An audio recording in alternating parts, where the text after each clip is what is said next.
How often do you recommend sending drip emails? Let's dive into the weeds here. Talk to me a little bit about the content of these drip campaigns.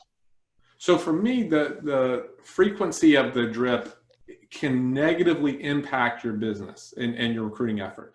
So what I found, and I made some changes, is brokers will buy these systems out there, whether it be Sharper Agent, whether it be Top Producer, and then they load up their leads and they just start spamming the agents in the marketplace. I tend not to do that. What I do is the email follow-ups are geared to phone calls that were already made. So if I made a phone call today, the email happens within a day or 2 days of that phone call, and it's going to be subject based. The email, the campaign is going to be subject based on what I talked about on the phone call.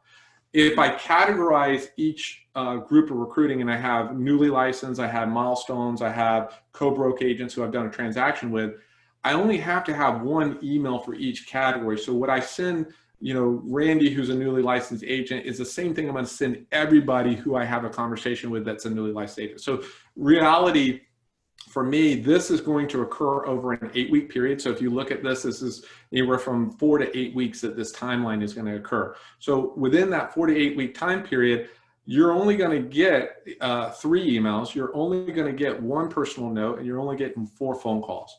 But if I do that over an 8-week period of time, each call is a different, moving to that building rapport and to the objective of the call. But do not overspam. Do not just set people up on drip email campaigns and hope that I'll just respond it, because the negative that you'll get from the culture of the community, that they say, hey, look, every call that's going to come from him is just for recruiting purposes.